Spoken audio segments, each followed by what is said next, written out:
Hai. Balik lagi bersama kami. Di sini aku Ika sebagai host. Ada Ina, Ika, Asa, dan Ita. Di sini kami akan membahas tentang dilema pengejaan, penggunaan pengejaan. Jadi, mungkin langsung mulai aja ya. Ya, yuk. Kemarin itu ada yang seseorang, ada yang salah ngirim surat mungkin ya, salah penggunaan pengejaan bahasanya. Jadi harusnya nulis apa malah nulis apa gitu. Itu gimana ceritanya Pak? Saya ada. Iya. Yang merasa siapa? Iya. Apa lagi? Aduh, sebenarnya tuh jangan diketik lah, itu bikin malu banget. Kan di eval biar Iya, biar bagus. orang-orang nggak kayak gitu lagi. Iya. Betul. Jadi kemarin tuh aku kemarin tuh Jadi duta sampo. Aku jadi duta sampo lain. Hah? kirim ini kan email Pak Sule. Terus gue nulisnya tuh kayak Pak yang terhormat Bapak Sule, Bapak Haji Sule. Tapi pakai huruf kecil semua. Terus tiba-tiba kayak gue langsung dipanggil ke ruangan kan. Gue kira mau dikasih duit. Ternyata dikasih SP. Pedean banget lagi. Nah itu dia makanya kita di hidup ini tuh butuh yang namanya UEBI. UEBI apa? Pedoman umum ejaan bahasa Indonesia. Biar gak ada lagi drama kayak kemarin. UEBI bukannya buat guru bahasa Indonesia doang ya? Masa gue bikin caption TikTok harus pakai UEBI? Kan ribet.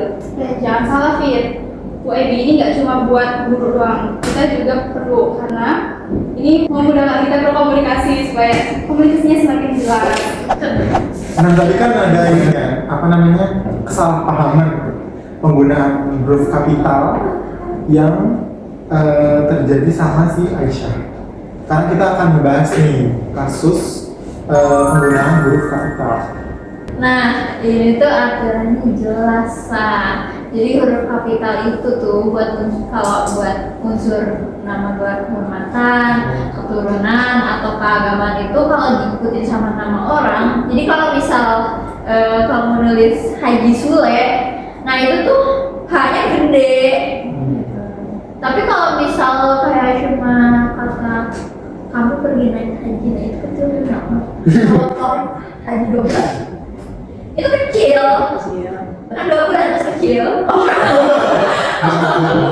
Berarti kalau misal gua manggil dokter di rumah sakit tuh dia gede. Nah iya, kalau buat nyapa gitu tuh Jadi lo nggak dia gede. Kayak selamat pagi dokter. Harus gede ya kayak. Terus kalau misal nama buah tuh gimana? Kayak jeruk Bali. Kan Bali kan tempat, berarti kan B-nya harus besar. Iya. Nah, gimana sih? Kalau ini tuh bikin kita keliru sih kadang. Kayak kalau nama tempat di nama gua itu jadinya huruf kecil. Karena ini kan nama geografi yang dijadikan nama jenis gitu kan. Kayak misal tadi jeruk Bali atau pete Cina itu hurufnya kecil semua. Beda lagi kalau batik Cirebon kayaknya bisa karena Cirebon ini tuh asal daerah si batik itu gitu. Apa Cirebon? Bukannya batik itu asal daerah dari Cirebon ya? Nggak kan tadi ada dari beberapa daerah kan ya? Kalau nggak Cirebon, nah itu nama-namanya itu baru pakai kita. Oh, sebang apa ya? Sebab mana kayaknya? Nah, tadi kan kita udah bahas nih menyinggung tempat juga kan. Tadi kayak batik Cirebon, Tugu-Tugu Boyolali. Masih kalau tempat itu kan ada preposisinya kan, ada di dan ke.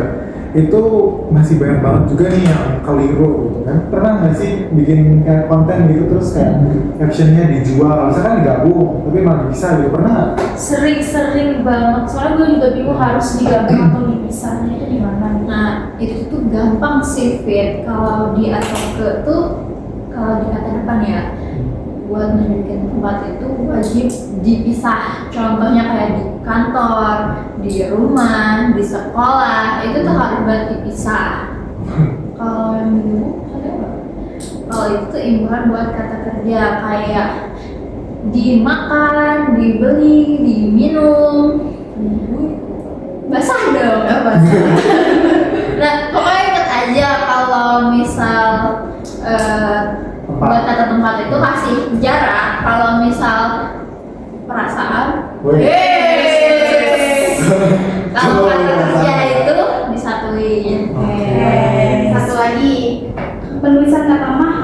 diikuti kata sifat Tuhan yang kata dasar itu digabung. Kayak misal Maha Kuasa itu digabung. Kalau yang dipisah itu misal kata turunan kayak Maha Pengasih, nah itu dipisah. Kalau Mahabharata Mahabharata digabung. Mahabharata Mahabharata juga digabung. kalau Mahadewa Digabung. Terusnya sampai malam. Mulai ya. Nah guys, terakhir ini topik terakhir itu tentang kalau sarapan. Kita kan kadang pengen kelihatan keren kan, kalau pakai kata istilah asing gitu, tapi malah salah ngeja. Itu gimana itu? ya kadang gue juga sok keren gitu sih kalau misalnya nulis laporan tuh kadang nulisnya fotokopi pakai bahasa Inggris photocopy. Harusnya kan fotokopi ya. Tapi Nah di UEB ini tuh ada aturan yang nggak asal ubah gitu. Misalnya huruf C yang ketemu huruf O atau U, jadi huruf K dibacanya. Kayak construction dibaca konstruksi, tiket jadi tiket, cek jadi cek. Terus kalau tanda miring itu gimana? Soalnya kadang gue tuh nemu di buku, di jurnal atau artikel ada beberapa kata yang dicetak miring. Itu kamu lihat sambil miring gak sih? Iya. Gak ada yang bercanda. Kalau huruf miring itu tuh biasanya buat judul buku, majalah, atau bahasa asing dan daerah yang katanya tuh belum diserap ke bahasa Indonesia. Jadi kalau lo pakai istilah force major itu harus miring karena itu tuh masih bahasa wah. Nah, tadi kan ada tadi guys, ternyata udah mau selesai. Kok cepet banget sih? Mantap aja. Gue sih seneng ya. Apa ya? Apa seneng? Oh mungkin mau ketemu seseorang kali ya di sini. Oh aja. Terus bing. Kenapa terus bing itu arti? Beli kan? Tapi gue tuh ternyata belajar UEB itu nggak seserap yang dibayangin ya. Iya sih, jujur gue jadi tahu kenapa itu yang lebih kota makanya selalu ditolak ya. Nah, Sekarang gue jadi tahu nih cara ngasih caption biar kelihatan pinteran dikit. Jadi ini tuh bahasa itu kayak nunjukin identitas diri kita sendiri. Karena pakai bahasa Indonesia sama aja dengan kayak kita menghargai diri sendiri. Jadi Kalau nggak pakai kamu menghargai. Bahasa Inggris gimana? ada kayak satu kalimat kayak utamakan bahasa Indonesia, lestarikan bahasa daerah, pelajari bahasa asing.